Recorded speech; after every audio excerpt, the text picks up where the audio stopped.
So I'm Nicole Fiorentino. I play bass. My name is Mike Byrne and I play drums for the band. And yeah, I met Billy, actually it's 3 years ago this month. And I met him at a show in LA that I was playing. At the time I had just started my own catering business, and I was literally like washing dishes and had like the rubber gloves up to here and heard my phone ring. I was like, oh, check my messages, and I have a message from his management. My business partner was like, what's wrong with you? With like the white face, like, what do I do? What do I do? She's like, call him back right now. I didn't have like the stereotypical audition. He flew me out to Chicago, and we basically just like jammed and hung out for 3 days. And I was kind of on trial for like a month before he officially asked me. So I lost probably 15 pounds that month because I couldn't eat. And then beyond that, like once I was in the band, I was able to it just came naturally after that. Yeah, tell your unique story. Everything's pretty cool. So, you know, he just did like his deal where he put like an ad up in Pitchfork and Newsweek and stuff like that, and then I just sent them a video, and I was working at like a McDonald's at the time. I'd just been there for like a year or so. So he called me like a week after I sent in that email, and then, you know, I had to put in my 2 weeks with like the, hey, so this is what I'm doing, and getting the weird faces like, oh, sure it is, you know, like. But yeah, it's been pretty cool since then for sure. And then we were working together since about 3.5 years ago.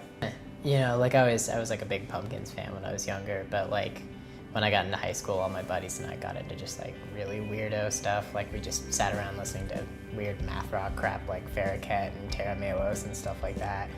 And I got really into this band Young Widows for a long time.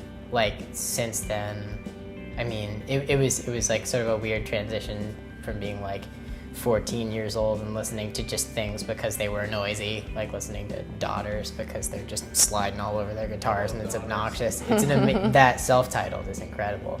So good. Yeah. Did you like his sort of Elvis thing on the I liked it way better than the first stuff, like Canada songs. He did an Elvis thing? Well, like he went, like at first he was like doing the hardcore scream, and then all of a sudden he decided on their self-titled, which is like the best record they did, he go like this the whole time. It's amazing. See, I could get into that. That's going on the internet, isn't it? That sucks. Kiss. We listen to a lot of Kiss. So much Yeah, Kiss. what gets you in the vibe. Oh yeah. Yeah, we The like to Ultimate cover Show, Kiss man. songs. We cover a Kiss song on different Kiss song on every tour, pretty much. Yeah. Although right now we're not doing one, but I know, you just set the precedent. we're the They're most. gonna come Now we have to expecting play Kiss one. song Sucks. tonight. Great. Zeppelin. We listen to a lot of Zeppelin. Yeah. Of us. It's a weird thing in so much as there's like very much a giant generational gap even between, like, you know, I mean, there's like 20 years of expansive, like, having been there perspective. So like, you know, Billy, obviously he's into all kinds of classic rock, and Jeff is sort of closer to his perspective, but you know, Nicole being about 10 years younger has like a further forward perspective, and mine even more so, in that just like, you know, like it's hard to find where it all meets, but you can kind of agree on the mainstays like Zeppelin and Deep Purple and Kiss and all that kind of stuff, you know. Pink Floyd. Yeah, exactly. Exactly. Yeah, it's just interesting because, like, on paper, it seems like the four of us coming together would not be the best combination, considering like the age differences and our backgrounds are so different, but somehow it all came together and worked.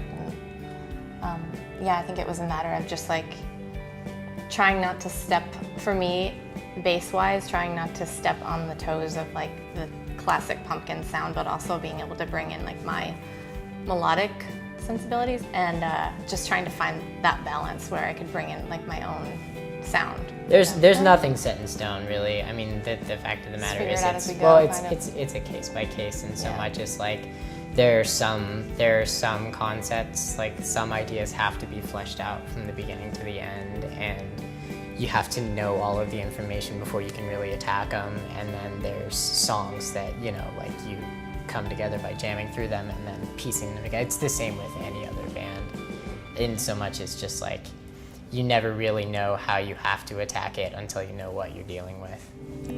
Yeah, thank you. Thanks so much.